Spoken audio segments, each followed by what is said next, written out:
بنی اسرائیل آیت 64۔ اعوذ باللہ من الشیطان الرجیم واستفزز من استطعت منهم بصوتك وأجلب عليهم بخيلك ورجلك وشاركهم في الأموال والأولاد وعدهم وما يعدهم الشيطان إلا غرورا۔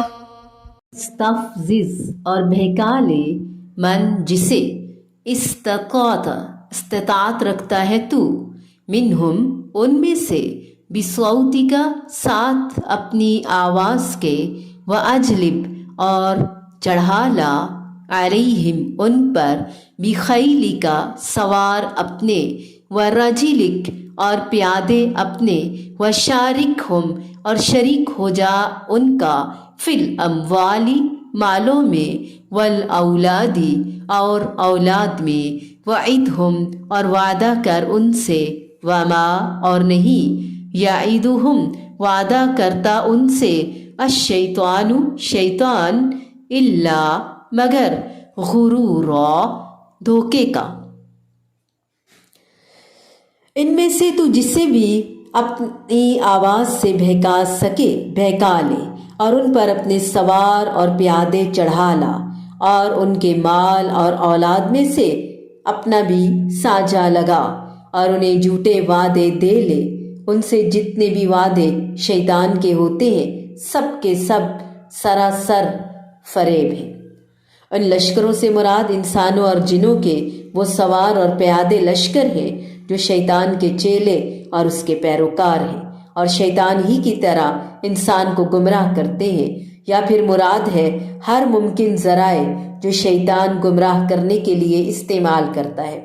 مال میں شیطان کی مشارکت کا مطلب حرام ذریعے سے مال کمانا، حرام طریقے سے خرچ کرنا، اور اس طرح مویشیوں کو بتوں کے نام پر وقف کر دینا، مثلاً بحیرہ، صائبہ وغیرہ۔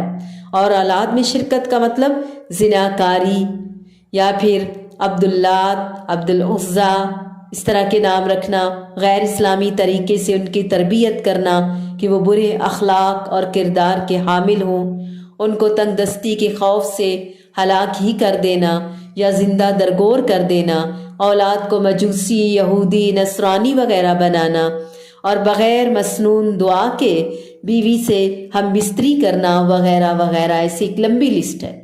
ان تمام صورتوں میں شیطان کی شرکت ہو جاتی ہے کہ کوئی جنت دوزخ نہیں، یا پھر مرنے کے بعد دوبارہ زندگی نہیں، اور دھوکہ دینا، فریب کرنا، غلط کام کو اس طرح مزین کر کے دکھانا کہ وہ اچھا اور درست لگے۔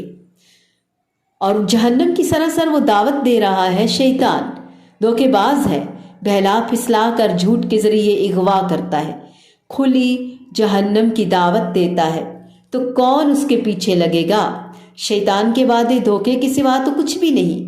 اللہ تعالیٰ وارننگ دے رہا ہے، لیکن اس آیت میں لگتا ہے کہ شیطان پورے لو لشکر سمیت انسانوں پر حملہ آور ہوتا ہے، انسان سے شراکت داری، پارٹنرشپ کرتا ہے، جھوٹے وعدوں کے جال میں پھنسا کر جہنم کے کنارے تک پہنچا دیتا ہے۔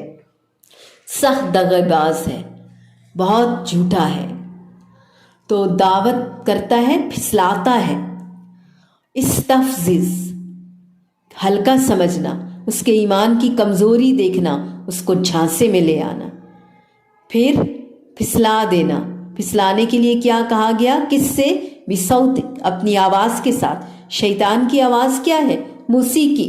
رسول اللہ صلی اللہ علیہ وآلہ وسلم نے فرمایا، گھنٹی شیطان کا باجا ہے، اس لیے ٹیلی فون میں ایسی گھنٹیاں نہ ڈالیں کہ ہر وقت شیطان کو خوش کرتی رہے۔ Musical bells.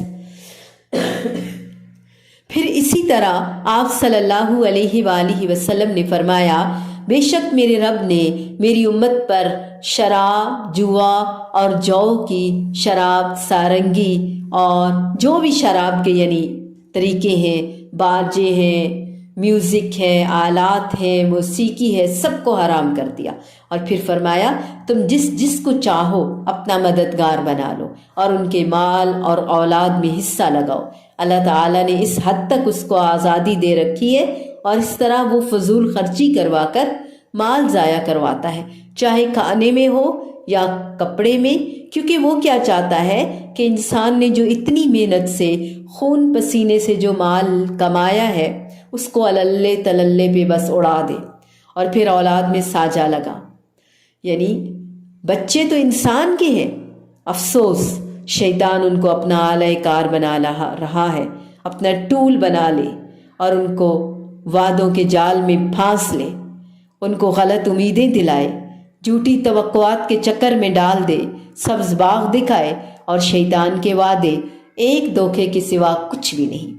یعنی شیطان جو بھی سبز باغ دکھاتا ہے اس کی حقیقت کچھ بھی نہیں۔ بعض اوقات انسان کے ذہن میں ایسے ایسے خیالات ڈالتا ہے کہ اگر انسان ان کی انتہا کو پہنچ جائے اس کی کوئی حقیقت نہیں۔ بعض اوقات دوسروں کی بدگمانیاں اور اس قسم کی چیزیں، لیکن ان سارے حملوں میں کون بچے گا ہم میں سے؟ کیسے بچیں گے؟ یا اسی کا شکار ہو جائیں گے۔ نسل در نسل اپنی نسلوں کی حفاظت ہم نے نہیں کرنی تو اور کس نے کرنی ہے؟ مشرکانہ عقائد سے نہیں بچانا ان کو، اس کے جھوٹے وعدوں لاروں لپوں پہ لگا دینا۔ اللہ تعالیٰ نے شیطان کو 5 حکم دیے، اذهب چلے جاؤ، استفزز اجلب علیہم شارکہم وعدہم ادہم، تمام احکامات ڈانٹنے کے انداز میں ہیں۔ اعملوا ما شئتم، کرو جو چاہتے ہو، جاؤ۔ احکام تعمیل کے لیے نہیں احکام دیے اس اللہ نے، کیونکہ یہ سب گناہ کے کام ہے، غلط کام ہے، یہ غلط حکم ہے۔ اللہ ناراضگی میں غصے میں کہہ رہا ہے وَمَا يَعِدُهُمْ الشَّيْطَانُ إِلَّا غُرُورًا، شیطان کے سارے وعدے دھوکے پر مبنی ہیں۔ اللہ تعالیٰ نے یہ مفاہیم کئی مقامات پر بتائے، کاش کہ ہم سمجھ جائیں۔ النساء، الحدید، ابراہیم، ان صورتوں میں یہ ہم پڑھیں گے، سمجھیں گے، کیوں؟ تاکہ بچ جائیں شیطان کے چالوں اور جالوں سے۔ اس سے پہلے شیطان کو مخاطب کر کے بات ہو رہی تھی، یعنی شیطان کو غائب کے صیغے سے ذکر کیا، شیطان کی تحقیر کی اللہ تعالیٰ نے، ناراضگی کا اظہار کیا، غصے کا اظہار کیا۔ واستفزز من استطعت منهم بصوتك وأجلب عليهم بخيلك ورجلك وشاركهم في الأموال والأولاد وعدهم وما يعدهم الشيطان إلا غرورا۔